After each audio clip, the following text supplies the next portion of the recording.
Morning, it's Vijay here. Welcome to yet another episode of Pre-Market Commentary. It is just not yet another episode. It looks like today is the day when a lot of volatility will happen, and today is the day all of us were waiting and watching as to what Trump will do and how it will affect the global economy, global markets, Indian economy, and Indian markets. Now, initially, see what happens in such cases is, people take very strong, people have very strong opinions saying that, we expected something and something else has come. Some people feel, the otherwise, saying that, this is normal. So you have all kinds of opinions. And since the morning, I've been listening to the so-called experts. If you forget the uber bullish people who always say, no, it's bullish, or the uber bearish people, the so-called, neutral people are all negative. They feel it is worse than what they were expecting. So I do not know what they were expecting. So what is my point of view? My point of view is that what he has done is a very balanced thing. This will definitely help America, and it will also help countries like India who have been sleeping at the wheel, where we have been charging tariffs left, right, center, trying to protect our industry, and it has become counterproductive. As I keep mentioning, that in 1991 also the local industrialists ganged up against Narasimha Rao's government and didn't want the customs duty to be cut. Same thing happened in 1997. The industrialists did not like a further reduction in customs duty when Chidambaram cut in the budget of 1997. And similarly in 2001, when Yashwant Sinha did it.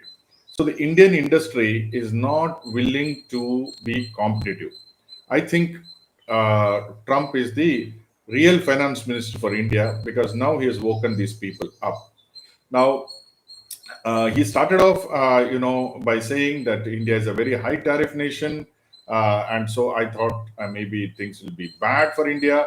But if you really look at it, it is very balanced. Before we go to bad or good, the markets after hours have reacted very violently on the downside. Global markets futures are down, Asian markets are down. So one is expecting Indian futures were down, Gift Nifty was down badly. So one is expecting a big gap down. People are expecting a new low to be hit. So here is the graph of Nifty and Bank Nifty. So the support levels are drawn in the reddish line, reddish band. So I feel that will be the support for Nifty, which is in the top panel, and Bank Nifty on the bottom panel. I am definitely not bearish. I think there will be knee-jerk reaction. There will be people who will be short selling, selling, and all that. And I'll tell you why I'm not bearish. Before that, let's quickly try to understand what these tariffs are. Now, Trump has created a minimum band, minimum this one of 10% as the baseline. This will take effect on April 9th of 2025. He has also said that they will impose different tariffs on different countries. That will also take effect from April 5th. That is base plus extra. So he has also given you way out. He says this is all from the White House write-up, which has come. They'll remain in effect until such time as President determines that the threat posed by trade deficit and underlying non-reciprocal agreement is satisfied, resolved, or mitigated. So what he has done, he has taken a typical maximalist position, which means I'm going to charge so much tariff. It will not be higher than that. If you are going to retaliate, then we will change and make it higher. If you do not retaliate and come to the negotiating table, then we can reduce. So that is the window he has given.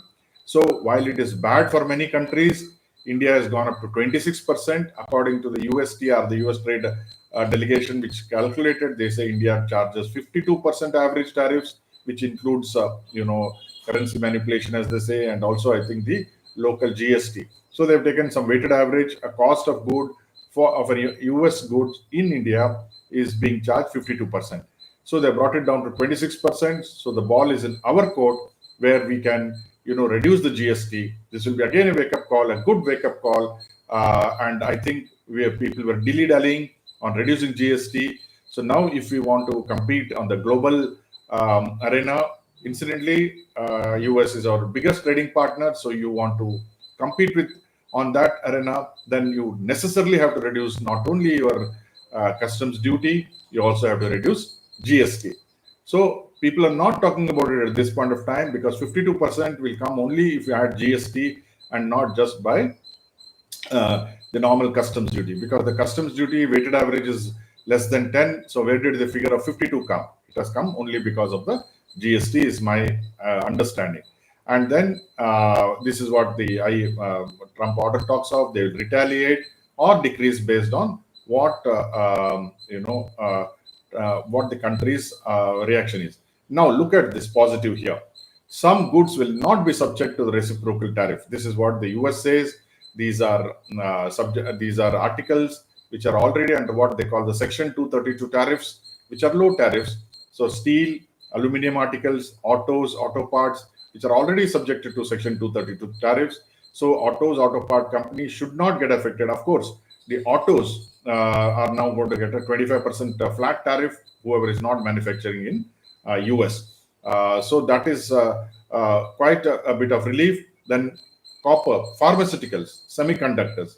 Pharmaceuticals, people were scared. People were selling pharma left, right, center. As of today, the tariffs are not there. The original tariffs are there. Then you've got energy and certain minerals that are not available in the United States. So the quick takeaway is the pharmaceutical companies need not worry. And more importantly, these are on goods and not on services. Like IT services, people were wondering, that is not there. However, IT may get affected because if the global economy, doesn't grow as fast as what people thought, then IT may struggle. Anyway, we are not bullish at all on IT because of many reasons, but IT may have a relief rally. Pharma, I feel, is where the place to be in, so that should do well. Then there is another small thing which people have forgotten. There is something called de minimis expected exemptions. This is any product which is directly shipped to a consumer in the US through the United Parcel System or any courier less than $800 are not subject to tariff. So there is that hope. This is basically they're trying to combat China's online marketplace. They ship it directly to US consumers and they don't pay tariff.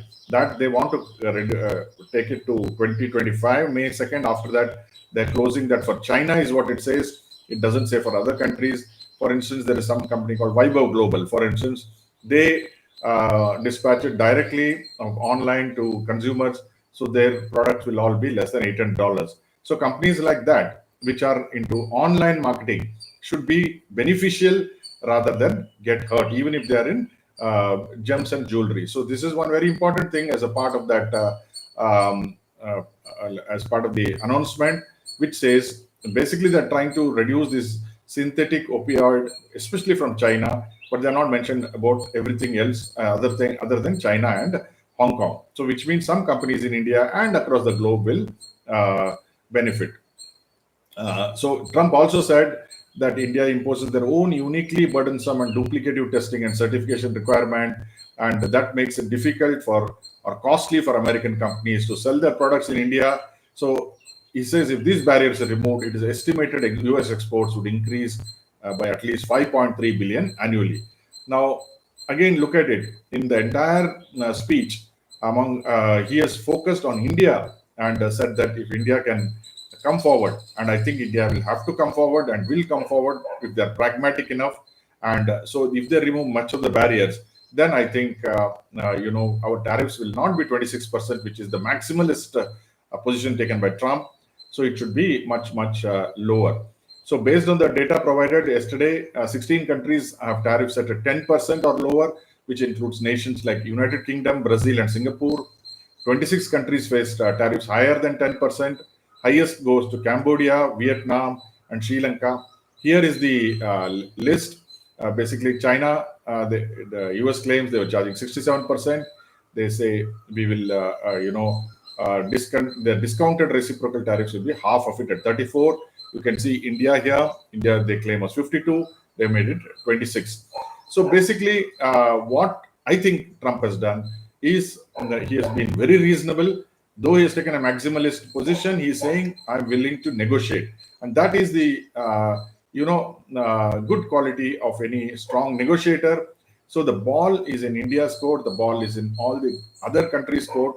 Initially, the reactions have been very negative, so that may affect the markets. And as I keep telling you, that by April 15th, things will be much better. So you can have volatility, you can have down days today, or we don't know. But I am not at all concerned.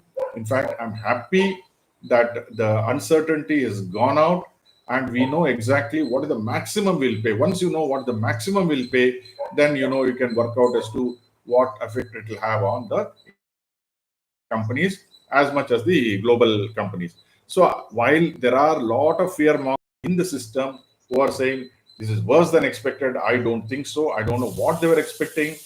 If US says you are charging me 52 and I'm going to charge you 26, then is it not better than expected? Which normally reciprocal should mean you charge me 52, I should charge you 52. And US says I'll charge you 26. In my opinion, it is a fair deal, and I think India should take it as a challenge and reduce GST, and therefore everyone will benefit. Finally, the consumer will benefit. So if the powers that be have some economic sense, I think they'll do it. So I go bullish.